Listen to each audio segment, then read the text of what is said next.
Louvado seja nosso Senhor Jesus Cristo, honra e força. Meus amados irmãos, todos devem ter acompanhado nesses últimos dias toda essa polêmica que foi gerada em torno do lançamento deste livro de autoria do cardeal Robert Sarah com a autoria do Papa Bento XVI, o qual trata do sacerdócio, mas de maneira muito especial do celibato sacerdotal. O livro faz uma defesa enfática do celibato sacerdotal e mostra o celibato sacerdotal na Igreja Latina, de rito latino, como um grande dom de Deus.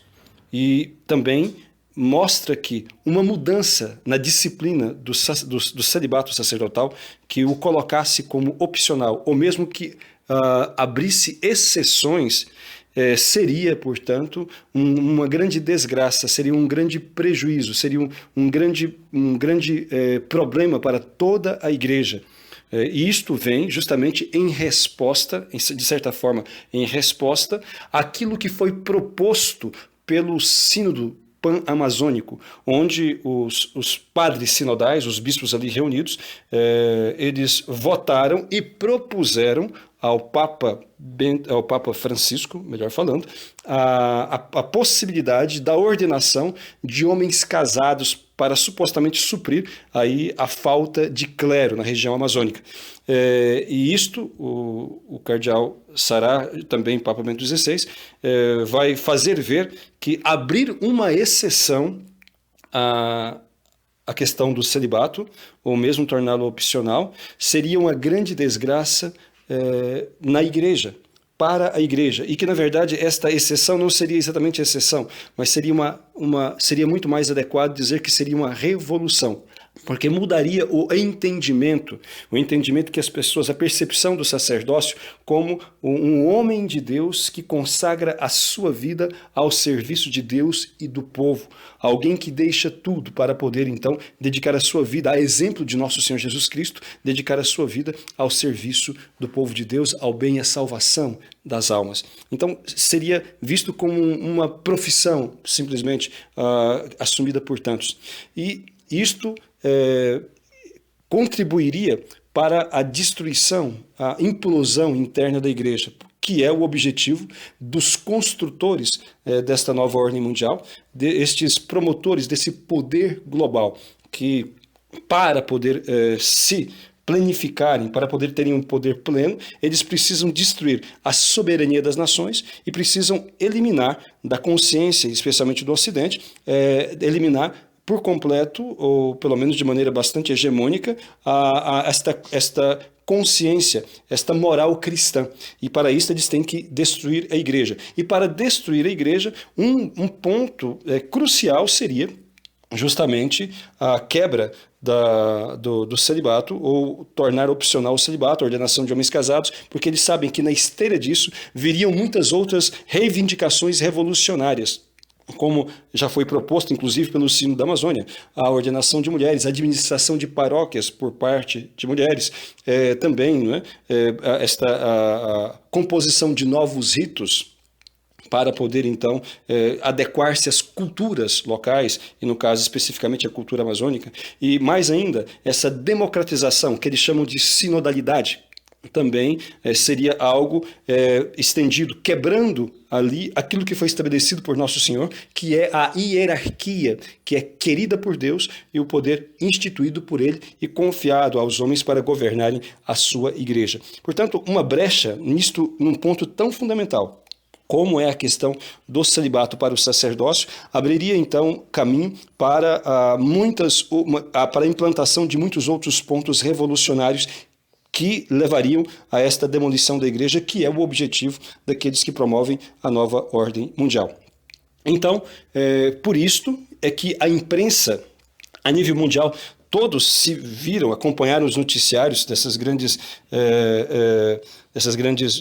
veículos de comunicação, perceberam o tom onde colocaram o cardeal Sarah como um ultraconservador, um grande opositor do Papa Francisco, como alguém que tramou, que trama e tramou para boicotar, para opor opor-se às reformas implantadas, que estão sendo implantadas, que querem ser implantadas pelo Papa Francisco. Bom, aqui quero fazer uma observação. O cardeal Sarah, Robert Sarah, ele foi sempre um grande defensor da ortodoxia católica, da doutrina católica, da liturgia dignamente celebrada.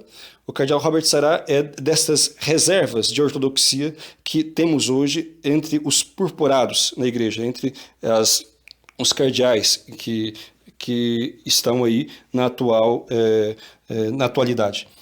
Mas, entretanto, eu li várias vezes e vi várias vezes o cardeal Robert Sarah defender a autoridade do Papa Francisco.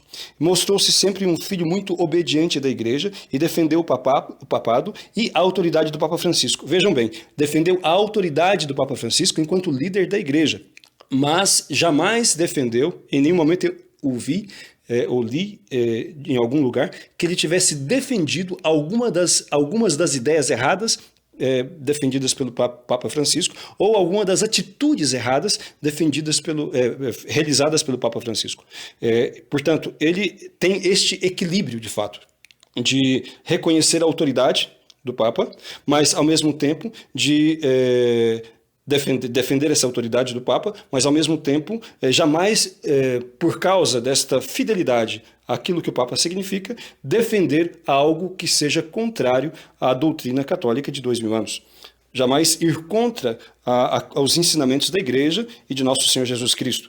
Portanto, ele mantém esse equilíbrio e essa distinção muito clara entre a autoridade e o uso correto e equivocado desta mesma autoridade. Ele segue e obedece o Papa em tudo, mas não apoia nenhuma iniciativa, ideia ou atitude que esteja em contradição com o magistério da Igreja. Dito isto, a gente pode observar também, por exemplo, que quando, por ocasião da publicação daquele documento Amoris Laetitia, toda a confusão que aquilo gerou, onde se dava a possibilidade para se distribuir a comunhão para as pessoas que vivem em adultério, aos casais em segunda união, ou simplesmente que vivem juntos. Então, devido à confusão gerada por isto, um grupo de 4 cardeais, eles fizeram um pedido respeitoso ao Santo Padre, ao Papa Francisco, que, por favor, esclarecesse isto e que reafirmasse a doutrina da Igreja, de sempre, que as pessoas que vivem juntas sem serem casadas, seja em segunda união ou simplesmente em união estável, não podem ser admitidos ao sacramento da comunhão. E que no documento que ele publicou, enfim, aquilo ficava dúbio ou dava-se a possibilidade para a aceitação desta ideia de que é possível dar a comunhão.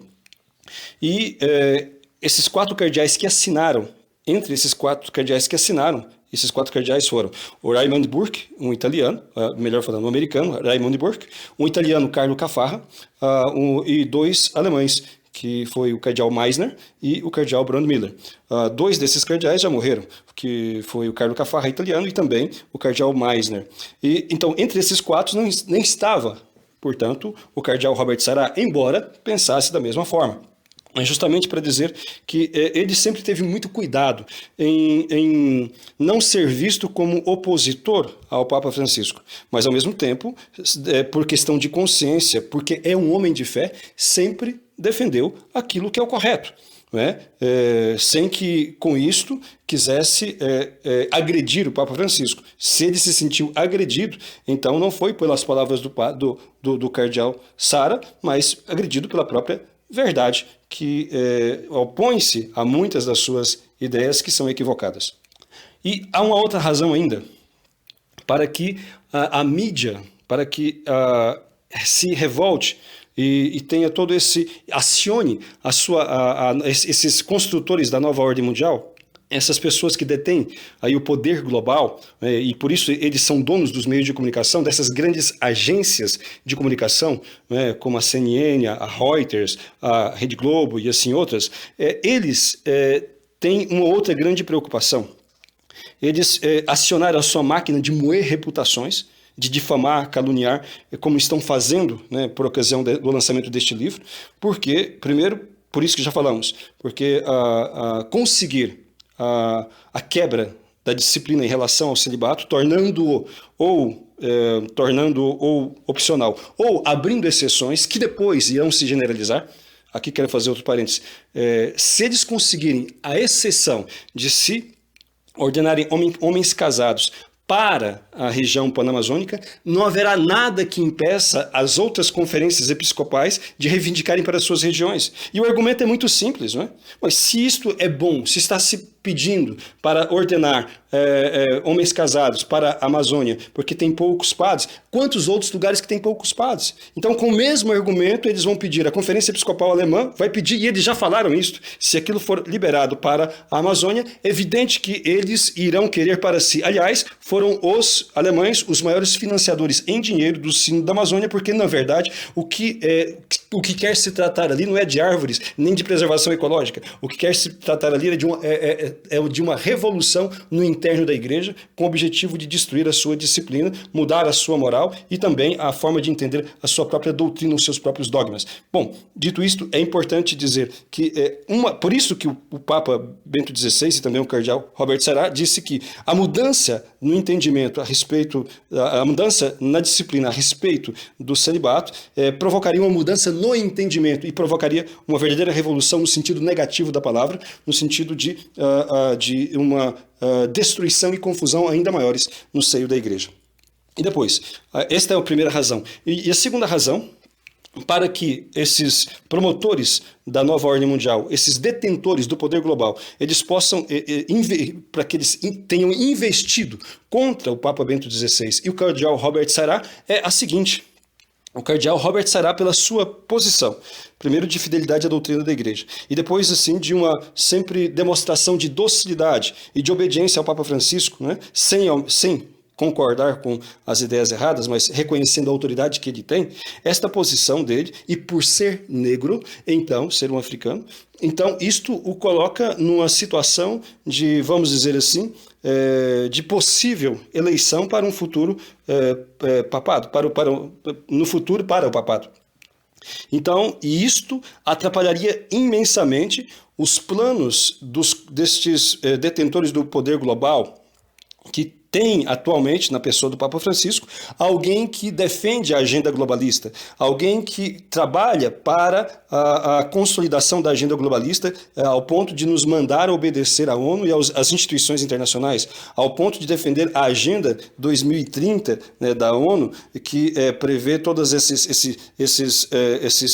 essas ideias que levariam a quebra da soberania das nações e, ao mesmo tempo, a relativização da moral cristã e esta relativização da igreja como o veículo de salvação para a humanidade inteira. Então, se eles não tiverem um colaborador ali, torna-se mais difícil, porque no caminho para a plenitude do poder global está a soberania das nações e a moral judaico-cristã, especialmente a moral cristã, né, que é condensada especialmente na Igreja Católica, que é a maior e a mais organizada, que tem uma força moral incrível. Então, é preciso garantir que haja um sucessor que continue a obra de Francisco, essa obra, infelizmente, de autodestruição da Igreja. E o cardeal Robert Sarah, ele é católico no seu entendimento e na sua prática. Ele é um homem fiel à doutrina da igreja. E isto, portanto, significaria, assim como a eleição de Donald Trump significou nos Estados Unidos um retrocesso às pretensões dos globalistas, também a eleição de um conservador nesta altura do campeonato retardaria bastante e frustraria muitos dos planos dos construtores da nova ordem mundial, dos detentores do poder global. E por quê? Porque o cardeal Sarah, ele é católico no seu entendimento, na sua doutrina, na sua liturgia. E aqui há um ponto bem específico, o fato de ele ser negro. Como? É bem do nosso entendimento, que uma das formas de promover a revolução é justamente essa luta de classes bem marxista, de colocar negros contra brancos, pobres contra ricos, enfim, homens contra mulheres, e de colocar sempre as minorias como vítimas, como oprimidas e assim por diante. A eleição de Robert Sarah seria bastante complicado para os construtores da nova ordem mundial, por quê? Ele, sendo negro, teria uma, um, uma qualidade, vou colocar aqui a qualidade entre aspas, mas para os construtores da nova ordem mundial, o fato de ter a pele negra, ou de ter a pele amarela, ou de ter de ser mulher, ou de ser gay, ou de ser uma, como eles dizem, minoria oprimida, isto é um ativo a mais. Então, seria muito difícil para eles, para esses construtores da nova ordem mundial, criticarem. Seria muito difícil para a imprensa que está na mão destes globalistas criticarem a atuação de um Papa como o Papa, se fosse eleito Papa, o cardeal Sara. Porque eles seriam acusados, né? Eles seriam acusados de serem racistas. Quer dizer, eles cairiam no seu próprio veneno. E isto, portanto, embaraçaria e faria cair em confusão estes que defendem esse poder global. O cardeal Sara, se ele fosse eleito Papa, né, então ele teria esta vantagem, vamos dizer assim, humanamente falando, né, porque tudo está na mão de Deus, mas teria essa vantagem, vamos dizer, política, pelo fato de ser negro. Então, e se eles o Papa começassem a fazer as reformas verdadeiras que precisam, para poder justamente clarificar a doutrina, como sempre foi, e apresentar ao mundo aquilo que é a doutrina cristã, o pensamento católico, de maneira límpida, clara e objetiva, então ele seria, evidentemente, que esta ação de um Papa que pensa de maneira católica seria demonizada pela mídia. Mas, no caso, se fosse o cardeal Robert Sara este Papa, então ficaria bem mais difícil, porque seria visto, e de fato, né, como uma atitude racista por conta destes que passaram as últimas décadas todas ensinando que qualquer oposição à pessoa pelo fato dela ser negra é racismo. Enfim, desta forma, dificultaria bastante o controle da igreja por meio destes que querem destruí-la e que querem, pior ainda, instrumentalizá-la como tem feito para poder fazer avançar ali a agenda globalista. Então, estas são razões. Por isso a mídia está demonizando o cardeal Sara, juntamente com o Bento XVI, por ocasião do lançamento deste livro em defesa do celibato sacerdotal. E chamando-o de ultraconservador, chamando-o de opositor ao Papa Francisco, fazendo com que as pessoas criem uma antipatia, tentando criar uma antipatia, ou pelo menos que ele seja visto como alguém polêmico e alguém fora do ponto para poder ser eleito como um futuro chefe da Igreja Católica. Lembrem-se, as pessoas que têm um pouco mais de idade, ou enfim, as pessoas que têm um pouco mais de memória também, irão lembrar que eles fizeram a mesma coisa com o cardeal Ratzinger antes da eleição dele em 2005, só que não adiantou. Não adiantou porque, apesar da mídia ter demonizado, chamado de ultraconservador, etc., ele foi eleito na segunda votação. Enfim, quase foi na primeira, quer dizer, eleito na segunda votação já, e a igreja o escolheu, os cardeais o escolheram para ser Papa. Portanto, mas eles não deixaram de tentar, né? E hoje a coisa fica um pouco mais perigosa porque foram eleitos muitos cardeais que pensam que são alinhados com o Papa Francisco e, portanto, pensam também em muitos pontos como ele pensa. Então, esta é a razão. Isto serve para ver como agem os inimigos de Deus e da Santa Igreja, como eles destroem a reputação de alguém, como eles tentam, de alguma forma, denegrir a imagem daqueles que se opõem às suas pretensões, aos seus planos, às suas ações, às suas ideias. Enfim, fica aí para que vocês possam refletir e pedir muito a Deus a graça da sabedoria. A sabedoria para compreender um pouco melhor essa situação, de forma a não deixarem se enganar e nem instrumentalizar por aqueles que estão trabalhando contra Deus e a sua igreja. E nem para poder endossar ideias erradas, venham elas de quem quer que seja do Papa, seja de bispos, ou seja de sacerdotes que estão atuando.